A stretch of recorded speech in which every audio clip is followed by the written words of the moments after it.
The golden key has turned, and this time it didn't open anything, it sealed a fate. Not quietly, not gently, but with a cold, calculated finality that feels less like a family decision and more like an execution dressed in royal silence. Because behind the velvet curtains of the monarchy, something shocking has just happened. Something that rewrites everything you thought you knew about loyalty, blood, and power. This is not just a story about money. This is about a prince cut off, a father refusing, and a monarchy choosing survival over sentiment. And right now, the silence from London is louder than any scandal, because the number, that number, it's finally out. A $16 million deficit. Not rumor, not speculation. Confirmed. A figure so devastating that it didn't just trigger concern, it triggered a full-scale internal lockdown. And while the world was busy being distracted with soft whispers of reconciliation and staged smiles, something far darker was unfolding behind closed palace doors. This wasn't a family discussion. This was a ghost summit. A meeting so secret, it officially didn't exist. No announcements, no records, no witnesses. But inside that room at Highgrove, the future of the monarchy and the fate of one man was dissected with surgical precision.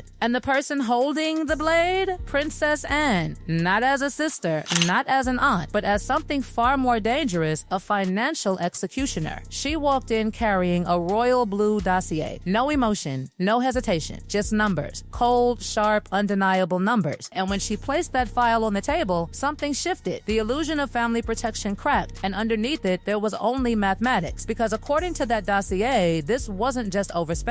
This was collapse, and not the kind you recover from. The air inside that room, heavy, suffocating, the kind of silence where even breathing feels loud. King Charles sitting there, surrounded not by memories, but by spreadsheets, columns of loss, lines of red, every page whispering the same brutal truth. This isn't temporary. It's structural failure. For over 500 days, insiders had been watching, tracking, calculating, quietly building a case, like predators circling something wounded, watching the Sussex empire bleed slowly, deal by deal, loss by loss, misstep by misstep, streaming contracts collapsing, projects stalling, revenue drying up, and yet the spending never stopped. That was the pattern. That was the clue. Because what happens when someone keeps spending like a king after losing the kingdom? Princess Anne didn't soften it. She didn't dress it up. She said it exactly as it was. This is not scandal, this is mathematics, and in that moment, everything changed. This was no longer about emotions, no longer about family. This became something colder, something corporate, a restructuring, a calculation of risk versus survival. And then came the real shock. The plea, a final desperate request sent from across the Atlantic, a multi-million-dollar bailout, not a small favor, not temporary help, a lifeline, a financial transfusion to stop the bleeding before it became fatal. But here's where it gets chilling. It wasn't framed as desperation. It was framed as expectation, as if the vault would always open, as if the bank of Pa was infinite. But inside that room, something had already shifted. Because while that request was being reviewed, another calculation was being made. What happens if we say yes? And more importantly, what happens if we say no? Because this wasn't just about saving a son anymore. This was about protecting a 1,000-year-old institution from becoming collateral damage. Princess Anne opened the dossier further, line by line, expense by expense. And what it revealed was almost unbelievable. A lifestyle burning through hundreds of thousands every single month. A mansion that didn't just exist, it consumed. A security system costing more than entire departments. Legal battles draining millions with no end in sight. And underneath all of it, no stable income, no safety net, no plan, just momentum towards something inevitable. A financial black hole. And here's the part that makes everything feel calculated. Because the more Anne explained, the clearer it became, this wasn't a temporary crisis. It was a pattern, a cycle, one that would repeat again and again as long as someone kept funding it. And that's when the real question entered the room. If we save him now, do we ever stop? Because what if this isn't the last $16 million?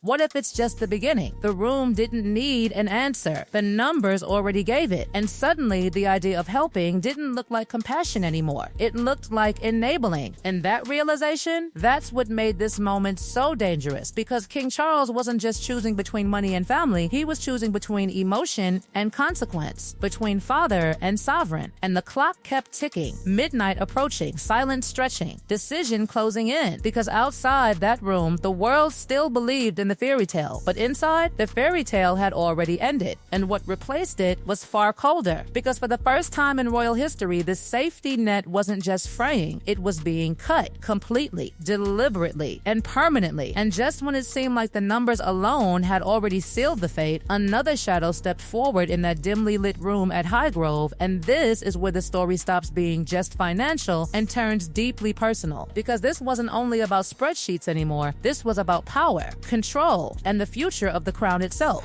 Prince William, not entering loudly, not interrupting, but present, watching, calculating. And when he finally spoke, it wasn't emotional. It wasn't brotherly. It was cold, precise, almost surgical in its clarity. Because unlike Charles, William wasn't looking at Harry as a son. He was looking at him as a risk. And that shift, that perspective is what changed everything. Because William understands something most people don't. This isn't just a family. It's a machine. A 1,000-year-old institution that survives only because it adapts, protects itself, and eliminates threats before they spread. And in that room, according to the dossier, Harry was no longer being discussed as a person, but as a liability. And William made it brutally clear. If you bail him out now, you teach him nothing. If you save him today, you guarantee another crisis tomorrow. And suddenly, the $16 million deficit didn't look like a one-time disaster anymore. It looked like a pattern waiting to repeat again and again and again. This is what insiders describe as the moment the tone of the room completely shifted. Because William didn't just support Anne's analysis, he amplified it. He turned it into a warning, a projection into the future. A future where the monarchy keeps paying while the losses keep growing. And then came the most uncomfortable truth of all: optics.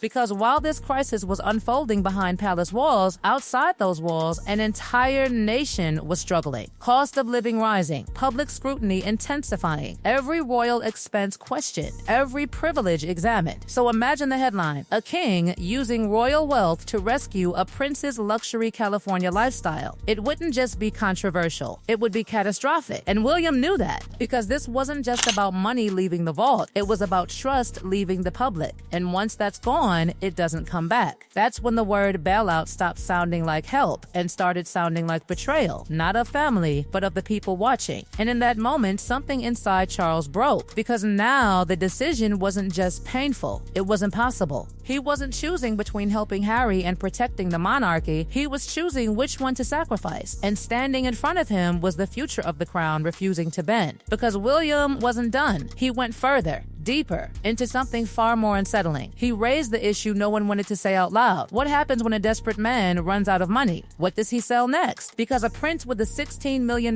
deficit isn't just struggling. He's vulnerable to deals, to exposure, to telling stories that maybe were never meant to be told. And suddenly, this wasn't just a financial issue anymore. It was a security threat, a narrative risk, a ticking clock. Because the more desperate the situation becomes, the more unpredictable the outcome. And that is something the monarchy cannot afford. So the decision wasn't just about stopping the bleeding, it was about cutting off the source completely. And that's when the St. James Protocol came into full effect. Not as theory, not as contingency, but as action. Immediate, ruthless, final. A financial firewall activated to isolate the crown from anything deemed unstable. And according to the dossier, every single trigger had already been hit. Harry wasn't just outside the system now, he was officially disconnected from it. No public funds, no private intervention, no silent rescues, nothing. The first pillar, sovereign severance, locked the vault completely, not emotionally, legally. Meaning, even if Charles wanted to help, he couldn't. The system itself wouldn't allow it. The second, reputation indemnity, cut something even deeper. Silence. Complete silence. No public support, no association, no defense. Because from this point forward, every failure, every loss, every collapse would belong solely to Harry, not the crown. And then came the final pillar, the one that quietly secured the future, the succession shield.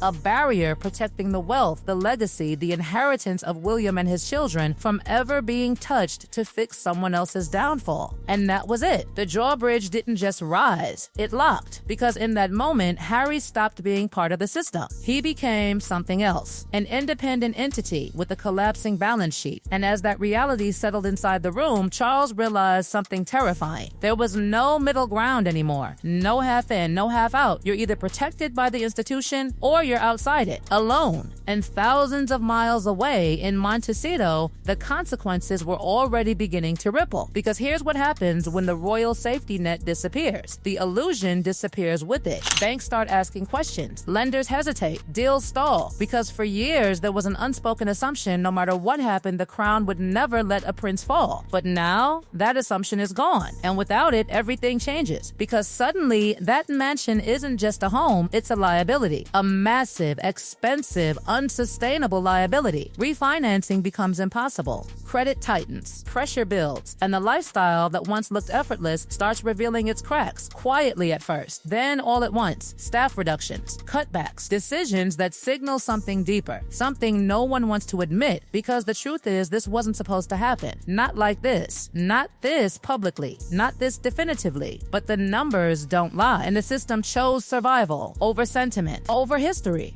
over family. And now the aftermath is unfolding in real time. Because when the bank closes, it doesn't reopen. When the drawbridge lifts, it doesn't lower. And when the system decides you are a risk, it doesn't reconsider. It replaces. Because in the end, this wasn't just about money, it was about control, about who holds it and who loses it.